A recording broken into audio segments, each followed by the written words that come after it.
One of the problems that we haven't talked about on this show up to this point, David, is retention Right. or turnover. The industry is notorious for having high turnover.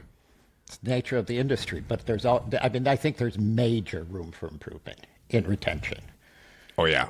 And to me, retention is a KPI. It's a measurable KPI of culture. And we talked a lot about culture the last few podcasts, and that's, culture is where it's at. That culture is you as the leader. That's the one thing you never delegate. Culture is measurable. One of the measurable KPIs is retention, and that's an easy calculation to figure out your retention rate. But to me, we talked about this, on the phone a couple nights ago, right? Mm-hmm. So I've been thinking about retention a lot. And I've been thinking actually about maybe some of the mistakes that I've made in retention. Because we always prided ourselves on having the lowest retention in my brand in Michigan. And we were one of the top 5 lowest retention, in my brand in the United States. So then retention kind of became the goal by itself. Mm-hmm. So I've been thinking about that a lot, and wrote something down. I'm just going to read it before we start this, and then we can roll into retention, why it's important, ways to improve retention, those kind of things. But I think every leader needs to hear that retention is important, but it can never become the goal by itself. I've seen leaders keep the wrong people just because they don't want turnover to go up. I've done that. That's a big mistake. Mm-hmm. You need to coach people. You need to invest in them, give them every chance to succeed, but be clear about what's expected and have the tough conversations early. Most people will respond when they know you care about them. But if someone keeps hurting the team, refuses to improve, or brings down the culture, you have to make a decision. Keeping one bad apple, your words, mm-hmm. almost always costs you your best people. Always. As a leader, your job isn't just to retain employees. Your job is to protect the culture where great employees want to stay. Yeah, and so I've made this mistake. So I'm admitting, and one of the things of a great leader is to learn from your mistakes, and retention became the prize for us. It was the goal in and of itself, and I can tell you that it affected culture at times. And it can be a really easy goal to hit if you don't fire anybody. Oh yeah, if you never fire anyone. Yeah. Or make it incredibly difficult to, which is right. Another way of saying never fire anybody. Right. But we also can't go about willy-nilly firing people. The great leader is the coach. Mm-hmm. I mean, one of your strengths is coaching people. Obvious. And sometimes I had to learn from you because you were more willing to invest in people than sometimes I was. And then the reverse was also true. Right. Sometimes you fired people too quickly, but, mm-hmm. And we learn, mm-hmm. right? Mm-hmm. But retention can't be the goal. Culture is the goal. Right. Retention is a byproduct of good culture. Exactly. Culture is not a byproduct of retention. Exactly. Retention is a KPI of culture. Mm-hmm. And you know this. I've said this to you before. I can walk into a store and always tell you, walk into a store, get a feel for a store within a half an hour, and tell you what the manager's like. Yeah. And you do that. You can do that too. Mm-hmm. Even if the manager's not in the building, I can get a sense of exactly what kind of manager they are because of culture. Right. But ways to improve retention are really important. That's what we're going to talk about. Yeah. So let's start. You start. Well, I mean, we made lists, right? yeah, I'm reading this book right now. I'm really enjoying it. I'm about 53 pages in. It's called Never Lose an Employee Again. The Simple Path to Remarkable Retention. Yeah. I think the last name is Coleman. Okay. I bought his first book when I owned a gym. It was How to Never Lose a Customer Again. But he came out with the one about employees. And I say that I'm 53 pages in because I bookmarked page 53, and he was talking about how he made some of his first hiring decisions. I think they were building a youth camp, and he hired all the laborers, the manual laborers, to work at that camp who had good attitudes. 90% attitude, 10% skill. That's the job. That's the job. Who screams that mantra from the top of their lungs? I was in the broom closet at store 3382, which served as a manager office just down the road from us. And that was one of the first things he told me when I was still getting my feet underneath me as the manager at that store, was that it's 90% attitude, 10% skill. And that's why, but that just to give you guys, the listeners, some game, like that transcends the industry. That lateralizes to life. Oh, sure. That was part of the reason why, if you gave me the pick of any sort of athlete to train, I would take a middle school girl any day of the week. Attitude. Yeah. Because they didn't come in with bad habits.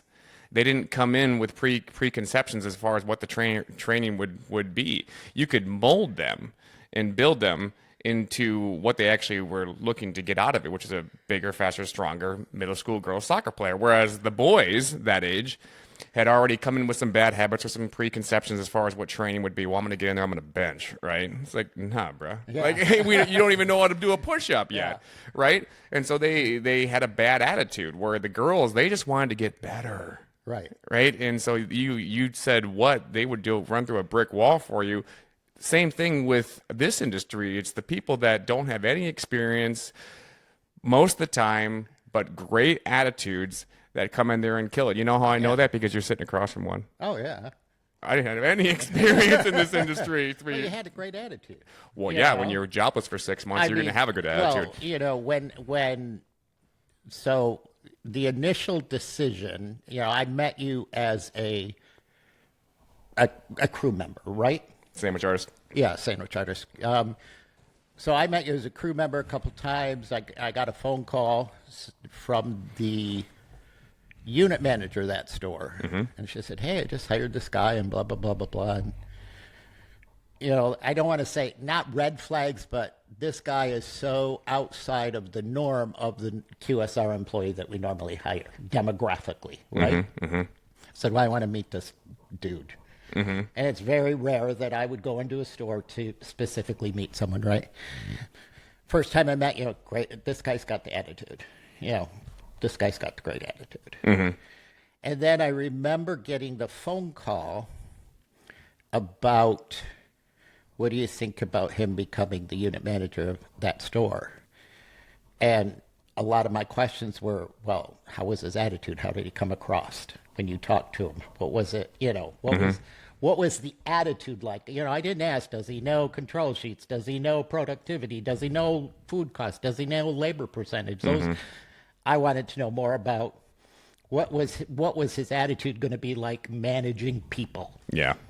Right? And, yeah, it was good. Worked out in your favor, I think. It worked out in my favor. So that would be one thing for sure that we both shared is attitude, attitude. Higher attitude, train skill. Again, that's not anything that we came up with. It's a lot of those. It's one of those things where, again, people know what to do, but they don't do what they know. You brought up about the gym in middle school. Yeah. Middle school girls. Yeah. And that that gave me a flashback to my father, who was a school teacher. And, he was a highly educated man. He had a doctorate, big-time school teacher. But he loved teaching school. Yeah. And he always, he would be asked, what's your favorite grade to teach? He would say kindergarten. Most teachers hate teaching kindergarten. I said, why, Dad? Why kindergarten? He goes, because no other teachers ruined them already. Ooh, I yeah. went, okay. He said they were sponges. They wanted to learn. They loved going to school. Oh, yeah. Yeah. And that's kind of the same thing, attitude, Yeah. right? So like you said, transcends not just our industry. It transcends a lot. I mean, obviously skill when you're talking about, I want a highly skilled surgeon to operate on me or a skilled pilot, then but in general, attitude is more important than skill. Yeah. Well, yeah, especially when we're talking about retention and QSR. Yeah. So I said one, you say, and you go. So I wrote hire the right people, but I said, hire for attitude, set clear job expectations. And use a structured interview. Those two things go hand in hand. Because I was just talking to my AE Jim about this yesterday because I wanted him to lay eyes on somebody that I thought maybe. And so I had him come in for a second interview, and he interviewed him yesterday, and he said, when are you available to do orientation? I said, what made you want to move forward with him? He said, I asked him this question. If we make a mistake on a customer's order, what do we do? He said, we make it right. Done. Right? And I said, that's really interesting because David, my old boss, one of the questions that I've recently readopted that I haven't done in a while is the first question for a structured interview is, what exactly is it that you think we do here? Exactly. And if the answer is make tacos, okay. Yeah. Right. Well, a little bit more to it than that. Yeah. I mean, because that's job expectations, right in the interview process itself. I mean, then you get into onboarding and all of that stuff. But if you're interviewing someone and their expectation of the job is that they're just going to make tacos, Yeah. and then the third day in or the second day in, When you ask them to do dishes and they throw a fit, exactly, right? Yeah. Here's a big one. I think I have 1, 2, 3, 4, 5 different subcategories of this one. All right. But using technology as an accelerator. And I was reminded of that. I actually felt kind of smart when I reread the book Good to Great maybe a month or two ago. And that's a trait of a level 5 leader that the author Jim Collins talks about is they use technology as an accelerator. And I think you can do that to increase the retention at your store. How would you do that? Well, how often do we use AI to memify ourselves in front of the leaderboard after a day part? Right. Or just keeping the culture fun-loving in the group chat with memories and pictures and things like that of just making fun of each other. Also, using your cameras. I've mentioned this before in previous podcasts. If something happens that's hilarious, look at your watch, note the time, or if you're not allowed to wear a watch when you're on the food line, note the time on the KDS, the kitchen display screen. Remember that. Go back into the cameras after your shift, capture that moment, put it in the group chat. Things like that are funny as well. Daily motivation. One thing that I don't do every day, but I do it probably 2 to 3 times a week, is before I go in, I work a lot of mid, so I'm usually 11 to 9 or 10 to 8. I'll go in and I'll take a walk all around my block, and I'll just riff for 1.5 to 3 minutes, and then I'll upload it as an unlisted YouTube video and just drop it in the chat like that. That does amazing things for the team. I don't know why, but it does amazing things for them. Here's another one. Whether conversing with a direct report in a text message or addressing the group in the group message format, channel, whatever you're using, voice notes, not texts. Because it's not what you say, it's how you say Exactly. it. Right? A text or a message can be interpreted in a million different ways. Use the power of your voice, of your tonality, right? And that's the secret. I used to be a very successful life insurance salesman. Tonality is the secret weapon. And you might be saying to yourself, yeah, but we're not in sales. Yes, you are. You are always selling somebody, especially the team of which you are trying to retain. Exactly. Yeah, before a product, service, or idea. Maybe the idea right? That fast food could fast track their careers, and they might want to stay right where they are. Right. No, I mean, I really, really, the text thing and technology. Sometimes we get so reliant heavy on technology that we forget the humanness of our business. And piece of advice from a guy we both know, Mark. He said to me one time. He said, David, every time, obviously I'm communicating a lot by text to the team, and he said to me, I will type in the text or talk to speech or whatever. He says, before I press that send, I read that text in my mind out, and then he says, and then I read it out loud. Yeah. And I say to myself, before I press send, should this be a phone call instead of a text message? And I thought that was an awesome piece of, self-awareness. Yeah, and it was a great piece of wisdom, especially as we get more and more and more into text messages. Yeah. And emails even. Yeah, the more that texts and other ways of communication begin to widen the gap from person to person, the greater the opportunity exists for the person to person. Right. I mean, a lot of what you said I've written down too. Great minds and all that business, right? Yeah. But I was in a QSR restaurant the other day, and they had kiosks. Yeah. High noon. Well, it's about 12:10. Okay. And they had kiosks. The kiosks, they had 3 or 4 kiosks in the store. One girl at the POS. The kiosks were down. I could tell that girl at the POS was overwhelmed, had no idea how to literally get, I think there was maybe 8 customers in the store crowded around the POS. She had no idea how to prioritize that and get those customers through. And a couple of customers came in. The other customers turned to them and said, "Hey, the kiosks are down." Those customers walked out. It's not very good for throughput. No, it was awful for throughput. But that's what happens with technology. Technology's great. I'm not dissing technology, but we still have to, in the QSR industry, have that people connection. Yeah, you use it as an accelerator, not the crutch, right? Yeah, technology accelerates throughput. Technology accelerates, the guy on the line making the sandwiches. Yeah, all of that technology is accelerating it. Speaking of throughput, I actually have a free throughput calculator that's available in the Fast Track Playbook. We'll put it in the show notes. Hey. Shameless plug. Share the wealth. What do I mean by that?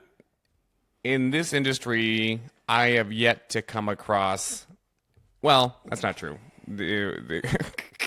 Where you and I used to work, I have yet to come across a concept that doesn't bonus in some way, shape, or form based on performance. I have yet to see that happen. So, because of that, if you're the leader in that store, you're the RGM, I think it's asinine for you not to share.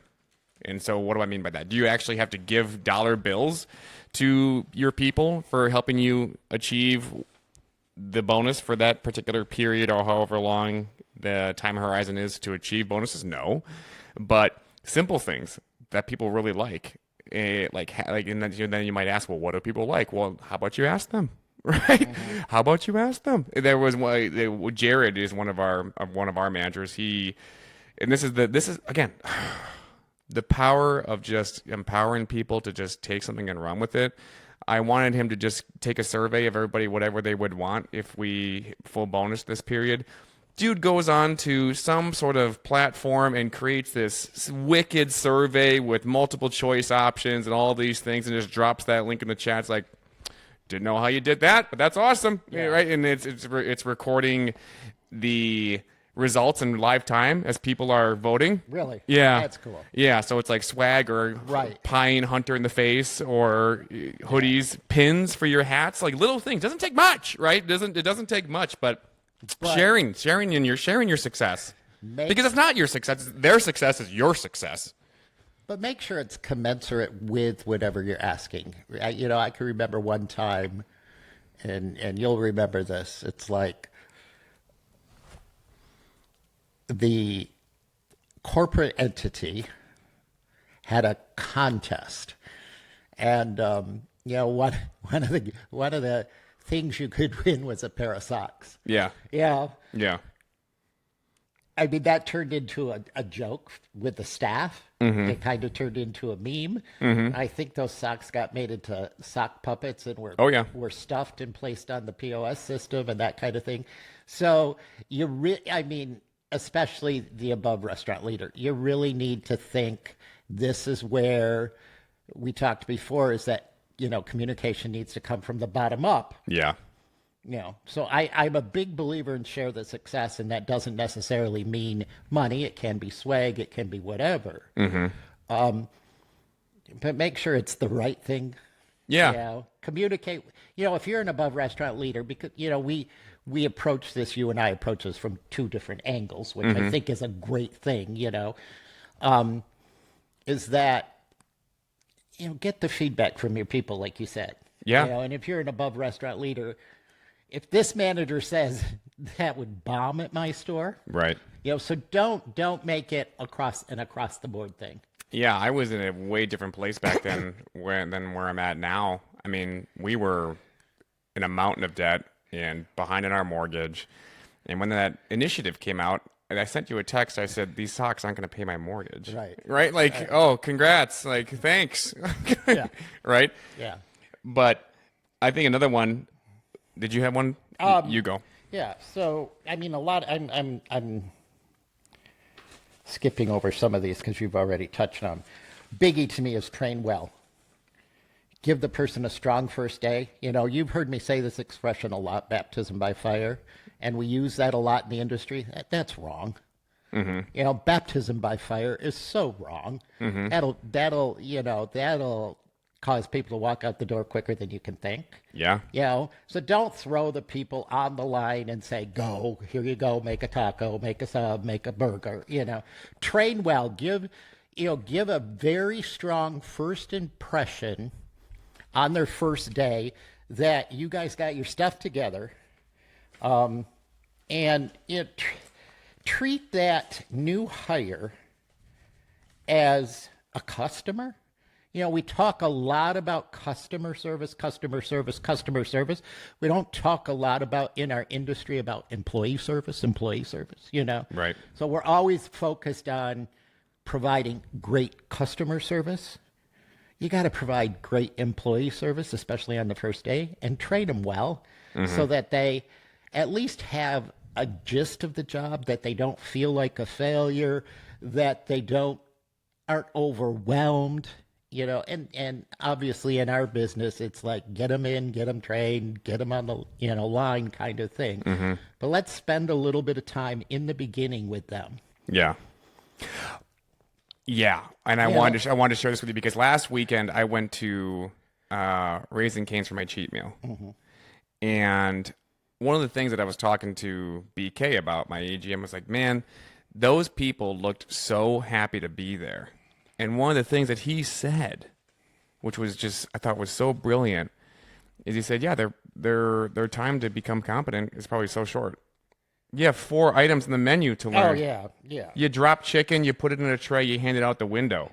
Like you're up to speed like that, right? Right. But then that kind of piggybacks off of what you were talking about 2 podcasts ago, where quick service restaurants have full service menus. That's the hardest part. Oh, yeah. That's the hardest part. I don't care if you're in the window.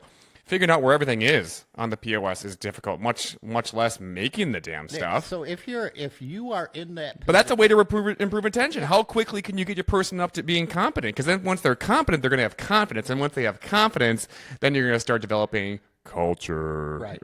Right. Right. Oh yeah. And if the job that you're hiring for is so complicated, or your oh shoot, I lost the train of thought. But if yeah, keep the menu, keep it simple, stupid. Yeah. Yeah, but I had to bring that in there because I thought that was great. I Right. thought that was like, wow, like yeah, that's exactly what it is. I mean, their time to become competent is so expedited. Yeah, but so you as a manager, or you as an above restaurant leader should know how long does it take an employee. If I hire an employee today, how long does it take for them to become competent? And if it takes them 2 weeks to become competent, or a month to become competent, or 3 days to become competent, then that's the hand-holding period that your manager or your manager's designated trainer or whoever, don't say, well, they've been here a week and a half, throw them to the wolves, because that's how you can lose a great person. That person that, you're not, and, I want to touch a little bit on this because this kind of irks me, is one of the reasons that we buy franchises is because It's turnkey. it's turnkey, and there's a lot of stuff that the franchisor has developed to assist the franchisee, and some of that is training. But if you're a franchisor, if you're a corporate entity, Yeah. and you're pushing out training, great. I love it. That's part of what I'm buying from you, paying my royalties. But make sure that stuff is current. Make sure it's extremely current. How many times have you seen, oh, here's watch this video, Mr. Employee, Mrs. Employee, but ignore this part, and this part because we've changed all that. Yeah. Then, before, I think training videos, training documents, handbooks, all of that stuff should be updated before. So like if I'm coming out with an LTO, or if I am changing my uniform policy, or if I'm changing, anything operationally SOP in the store, make sure the training materials is updated before you do the change. Yeah. Because I believe in training well. Yeah. Because training well gives your employee confidence. Yeah. So yeah, I had to bring that up because I'm Yeah. like that's Sorry. like, yeah. I mean, I have no idea what Raising Cane's retention rates are, but Right. they look like they were having a good time there, and I think a lot of it had to do with what BK suggested in terms of them getting up to speed quickly, right? So another thing that I wrote is building and then reinforcing identity. So what do I mean by that? When you go into a struggling location, if you're already at a struggling location, you're trying to turn it around. One of the first things that I've done at every store that I've been to is I've changed the name of the leaderboard, because, I mean, usually it sucks. The name, it's one that nobody likes. It's been with them since an RGM 5 RGMs ago, and nobody knows what it means, or it's just a store number. Like 33012, like, okay, sweet. Like, who's excited to get behind that? Like, we're already a number in so many facets of life. Change the name, one that everybody can get behind and everybody likes and vote on it and do all of those things. And then how do you reinforce that? Well, you put it on swag, you put it on shirts, you put it on hoodies for achievements and all of those things, and people begin to buy into this thing. And then what you're doing, you're starting to become a movement. You're starting to have a culture, right? And what's the root word of culture? Cult. It's not necessarily a bad thing. Right. No. Go. So you keep taking my stuff. So here. That's because I'm really smart. I know. Well, this is, I'm a doctor is that it? Doctor of... in leadership and organizational development.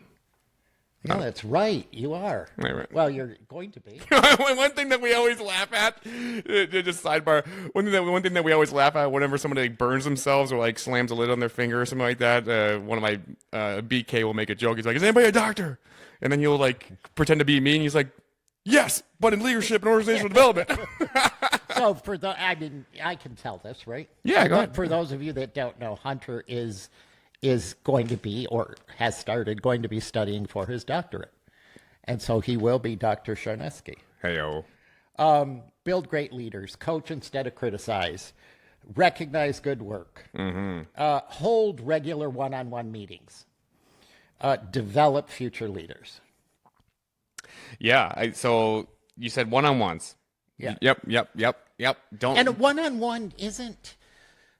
Go ahead. One-on-one isn't some corporate quarterly thing that's done on an Excel spreadsheet in a box to check. It's really tick. No. right. It's really hearing the person. We've talked about this before. John 1:38. Yep. What is it that you want, right? And then framing it in a way that is just the truth for me and many people that I've had the privilege of developing, that fast food, where they're at right now, fast food can fast track their dreams, can bring them to where they want to go. And that will quite literally improve your retention because they're going to stay with you because they believe in you and they trust you that where they want to go, you're going to help them take them there. And the more examples that you have of that, well, that's just building a boatload of proof to be like, hey, you can be somebody just like this person who went off and did this thing, right? And if their response to you is, you ask them, what is it that you want? And, a big percentage of our demographic that we're hiring are college students. And if Minors. and minors, and they say, "What is it that you want?" And they say, "I'm in college studying to be," and I'm going to use a true life example. I'm in college studying to be a meteorologist. And this girl worked for us at one of our stores, and she worked for us for 4 years. And it's like working in QSR is not going to help you read the weather, but it's going to help you develop a great work ethic. It's going to help you to be able to... It's going to help you weather the storms of life. No, but so what we talked about when I asked her this, what do you want? I don't know if I said, what do you want in those exact words, but hey, what do you hope to get out of this job? Right. I said, well, what's going to happen. You want to be a meteorologist. You're probably going to be a great meteorologist. You're at university right now. You are going to learn communication skills working here. You are going to learn how to talk to a wide variety of people. You're going to learn a work ethic. She eventually did become a meteorologist. She was on TV, one of our local, I think it was the ABC affiliate. Okay. And I remember touching base with her maybe 4 or 5 years after the fact. And she goes, I really learned how to talk when I worked for you. Communication. Public speaking. Right? I mean, because you're in public and you're speaking. Right. A lot. All the time. You talk about recognition, right? We've mentioned that before. I want to break it down in terms in general and then having recognition programs. So in general, again, it's just scientifically speaking, the behaviorist, B.F. Skinner, made it very simple. Good behavior ignored discontinues. So when you catch somebody doing something that you want, praise them for it. Praise them for it, because if you don't, then it's going to probably not continue. And then the reverse, you also need to recognize bad behavior, because bad behavior ignored continues, right? So, but going down the recognition on the positive end of the spectrum, vary the forms. Vary the forms, right? It's kind of like the law of accommodation with training. Right. So if you do a straight bar curl, and that's all you've ever done for training your biceps, at some point, you're going to stop seeing an adaptation. So you need to change it to do chin-ups or to do dumbbells or to do a seated machine curl. You've got to constantly be varying the forms, changing it up to continue to elicit a what? A response. Oh, that's just like recognition. So vary the forms, whether it's in a text, a voice note, publicly in front of everybody. Pull them off to the side. Be like, hey, that was a culture champion moment right there. Great job. So vary the forms when it comes to recognition as well. Celebrate the small wins. I think a lot of us are waiting for this big Braveheart moment, right? Yeah, no. It's you're never going to get to the Braveheart moment if you don't celebrate the small wins along the way. And this is another piece. This kind of sounds like a little bit like, this kind of makes me sound like a little bit of a heel when I'm talking about, when I just talked about the law of accommodation. But when you think that when it starts to get old for you doing all this recognizing, that's when you start striking gold. When it starts getting old, you're close to gold. Right? It's like that's when you're in the sweet spot when it's like, oh my God, I'm doing all this recognition all the freaking time. It's like, yeah, you got to be Tony Robbins when you're there all day. Sucks, right? It takes work, right? Maybe that's why it's called work, right? But then that's the thing about work is work works. And we don't know the level to how much work works in this industry. I mean, and it just all comes down to just recognizing people because they work for a paycheck, but they die for recognition. Right. Go. So I want to delve into a little bit more on this one-on-one meetings. We kind of said it's not a tick mark, and then we said, it's what do you want? Mm-hmm. But it's just having a conversation with the employee. I think one of the first times I met you, it's like, let's talk. We're not going to talk a lot about the business. Yeah. Right? Mm-hmm. Just developing empathy, hey, you are important to me. Mm-hmm. You are important to me because you're important to the store. You're important to me. They have to know that they are important. They are an integral part of your business. They're an integral part of your success. And you want to be part of their success. People don't care how much you know until they know how much you care. Right. Recognition programs, though. Do you have a recognition program? I would venture to say that most concepts and franchisees don't have an employee of the month program. Don't have a most improved employee of the month. Let's talk about that because this is something you and I talked about on the phone. And, a lot of times, we got the employee of the month and, John wins it every month. John wins it and he gets this and that. But talk about, you brought this up the other day and it's been sticking in my head. Most improved employee. Talk about that. Talk about that being, instead of having an employee of the month, have most improved employee. And that's the person that gets the, Yeah, because that's one thing. Didn't you say that came from a ground up kind of thing, didn't it? Yeah. It came from somebody. It came from somebody else. It came from BK. Again, he's a very much a culture champion. Because you're right. Because we kind of all shrug our shoulders as far as who the employee of the month. It's like, well, it's always going to be so and so. Like we could make that person the employee of the month every single month, right? But the most improved. I mean, that can change. I mean, it would change. It would change every single month. The employee of the month, and our metrics for the employee of the month is who's the fastest person on the line, who has the best customer service, who has the least amount of waste. Generally, it's going to be the same person every month. Yeah. Right? Yeah. Generally. Yeah. If you're using those KPI measurements. Mm-hmm. But most improved employee, I mean, I really like that. Yeah. And I've been thinking about that a lot. Yeah, I think you hit it right in the head, though, because unless somebody is just Jesus Christ wearing gloves making tacos, it's going to be a different person every single month. Right. And that drives culture. That drives. Yeah. That drives. So this month, Hunter is most improved employee.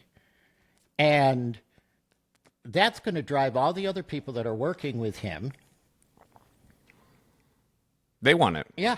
And that's going to drive them. So what do I need, Mr. RGM, in my one-on-one or whatever? Hey, what do I need, Mr. RGM, to improve? Yeah. And there you just opened up a coaching opportunity. And again, the coaching opportunity was asked for by the employee. And the horse that wants to race will beat the horse that feels compelled to every single time. Right. Yeah. I wrote this one here. And again, I've gotten some backlash about this in past because people think that when they hear this, they think that I'm cheating, or they think that it's a cop out, or it's not something that they can measure. Love your people. Like actually love them. Mm-hmm. Like even yesterday, I felt kind of bad because I was in the middle of doing something, and somebody was saying goodbye to me, and then they kind of just stood there for a second, and it was kind of awkward, and I didn't realize what they were waiting for until after the fact. Because the last time that I said goodbye to them, I gave them a hug, and I told them I loved them, and then they told me they loved me too. They were waiting for a hug before they walked out. And I was like, damn, I missed that opportunity. Right? So love your people and be ready to, and I'm putting this in quotes, be there whenever. Because you can't schedule life. No. Sometimes somebody's gonna get a text from their boyfriend that they just dumped them, and it's gonna be on the job, and they're gonna break down, and they're gonna say, "Can I talk to you for a minute?" Most people, shouldn't say that. I think some people would say, "Separate your personal from the professional, please." Right? And it's you know my feeling on that. You need to be there for them and be ready to be there for them whenever that is. Yeah, I hate that expression. Leave your personal problems at the door when you come to work. Yeah, we are human beings, right? 365, 24/7. We are human beings, and if you expect your employees to leave their personal problems at the door when they punch in, that you just effed up your culture. Yeah. My role is I still have employees that reach out to me. I have employees that haven't worked for me for 20 years. That, hey, David, this is going on in my life. What do you think? Yeah. They know I'll tell them. They may not want to hear what I have to say, but they know I'll tell them. I get text. I got a text message the other day from an employee who hasn't worked for me for a long time. Hey, David, we just had a new baby. Here's a picture. Yeah. It's got nothing to do with work. Right. It has nothing at all to do with work. And it has everything to do with their life. And if I told employees back in the day, leave your personal problems at the door, and then they come in and, like you said, boyfriend broke up with them, whatever, and their customer service is bad, and then the leader in the store goes, "You're out of here. Yeah. You suck. Your customer service sucks." Yeah. Instead of coaching, instead of loving them, instead of finding out what the issue is, I remember hearing the story of Hunter getting a phone call at, midnight, that an employee's car had broken down on a busy street, and can you come and help us tow that car? Didn't that happen to you? We are in the median, and we're under this person's Tahoe, and cars are zipping by us at 65 miles an hour on either way. I don't know how I forget what we did to get that thing out of there, but yeah. I mean, be there whenever. And then the crazy part is then watch what they do for you. Then they're going to perform. Oh yeah. Right now, there's a nuance with that because people can take advantage of that. Right. You have to find the balance. Yeah. We have to find the balance in life. We have to find the balance in work. We have to find, don't be afraid to say no if you can't. Right. But that they felt comfortable enough to call you and reach out to you. Yeah. Speaks a lot to culture. Yeah. Yeah. And you can hey, I'd really like to help you out, but I can't tonight. I'm having dinner with my wife. This is my family time, whatever. But hey, I've had this happen before. Hey, I've got roadside service. You want to use it? Yeah. Right. Another one that's a little bit maybe something people don't think a lot about, but I think that's part of the reason why you and I have this show, is become a visionary. Yeah. And so what do I mean by that? Well, I remember I was at one store and this RGM was very overworked. And because of that, he was a little disgruntled. He thought that he had been passed up on a few different opportunities to get promoted and all these things. And I just said to him, I said, have you ever seen an accountability chart? Other people know it as an organizational chart. But I just said, okay, well, if you're up here and you're the CEO of this location, and then your AGM is the integrator or the COO, and then you got this person here, and then they're reporting up, and this is the way, and then it's like, he's like, I remember exactly what he said. He said, that's hot shit. Like he had never seen something like that before. And I think that's a big disservice that we're not providing our GMs, the in-store leaders, with those types of frameworks. Because yeah, you are running anywhere from a $1.5 to $3 million business. Like, why are we not? Yeah, Chick-fil-A, 9.5 million per unit. Like, why are we Right. not? Why are we not providing them with these tools or Right. anything like that? But above store restaurant leaders always throw around this word delegate, delegate, delegate. Okay, that's the what, right? How? What does that look like? How can you put it in a picture, right?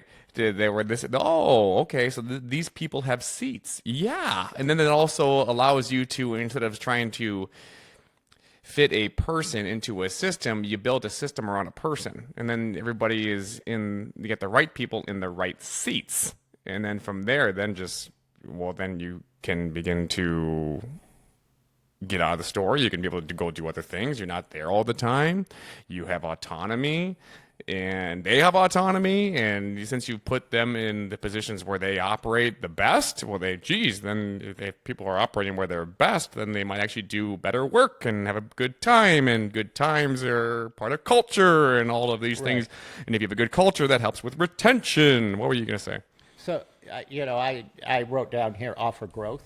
Yeah. Yeah, and that's what Clearly, that's but make what it you're clear. talking about. Clear. But let's say you're the 4 or 5 unit franchisee, and you have spent a lot of time on developing culture, holding retention. So you've got managers that have been with you 10, 15 years. And how do you offer growth to an employee, but growth is, becoming a unit manager then, or becoming, whatever, but you have those people in place. So we have thought about this. We've talked about this, one of the ways to offer growth is that there shouldn't be, other than culture, anything in the store that is strictly a manager function or is strictly an RGM function. Okay? Other than culture. Culture cannot be delegated. Everything else can be delegated. Okay. So if I have an employee that, the industry is cross-training, but it's a little more than that. It's like, hey, you know what? You've been talking to me a lot about this and that. You know what? I want you to do the schedule. You own it. We're going to sit down. We're going to have a little training on how to do a schedule, what numbers to look at, those kind of things. You do the schedule. Manager doesn't need to. I'm going to cross-train you on how to order. And you're going to be my order guru. I'm going to cross-train you on I don't believe that there's any function in the store other than culture that can't be performed by someone other than the RGM. You got a questioning look on your face. No, I agree. I think So if you're I'm saying this as a small operator. Yeah. If you're a small operator, you're a small franchisee, you don't have a lot of growth opportunities for your employees to take over stores, correct? Yeah. So I'm cross-training, and this also works into what's your succession plan. That's a question I asked you a lot. This also works into, it works into that. You're developing future leaders that, I know if this manager leaves, I've got 4 or 5 cross-trained employees that I could put into that position as a manager. Right. The other thing that it's doing is it is taking burnout off of your unit manager. Yeah. Because your unit manager has off their plate now doing schedules, or they have off their plate ordering, or they have off their plate training, or they have off their plate hiring or interviewing. Yeah. Right? Yeah. And I think as franchisees, we get so tunnel vision, tunnel minded, that this is They're trying to fit a person into a system. yeah, but this is the RGM's job and no one else can do it but them. Yeah. Right? Yeah. So if that's the case, if this is the RGM's job and no one else can do this but the RGM, how quickly am I going to burn out that unit manager? Yeah. So It's probably not very good for retention. So I say that, when I say offer growth opportunities, and, if you're a larger organization, there's a lot of growth opportunities. I am looking at how many of my people, if I'm a large organization, how many of my people were promoted from within. Mm-hmm. That's culture building. Mm-hmm. So I wrote down promote from within. Provide leadership development. I mean, real leadership development. Right. Real leadership development, not tick boxes. Not tick boxes. And a lot of the stuff that I've seen out of the box corporate-wise sucks. It's worth about an eye roll. Right. And that's about it. And so I'm going to do a plug here. Plug it up. So provide real leadership development. And if you have to look outside your organization to someone to help you provide that leadership development, do that, huntercharneski.com. We talk about leadership. We think about leadership. We sleep leadership. We talk about all of this stuff ad nauseum. We talk almost every single day about this stuff. Mm-hmm. It's something that we feel strongly about, and we'd love to talk to you about it. So don't be afraid to look outside of your organization for leadership development. Yeah, I mean, you got 40 years in the game sitting to my right, and it's kind of like an old school, new school sort of approach to it. Oh, yeah. Yeah, and I think you'd be, I'm biased because I think you'd be a fool not to. I mean, just go to huntercharneski.com and download the free case study and just call it a day, right? And then if you want to take the next steps are in there for you. One thing that I wanted to put on here is also something like this is going to be a lead into my next thing. If you want to improve retention, if you're the RGM or the franchisee, give all of the praise and take all of the blame.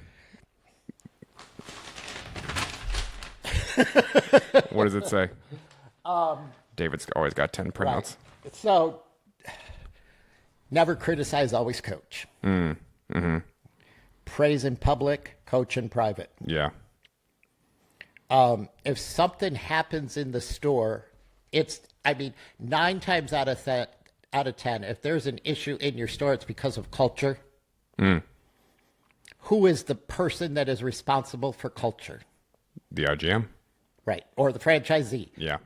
Culture can never be delegated. Mm-hmm. So the highest position in the store is responsible for culture, period. Right.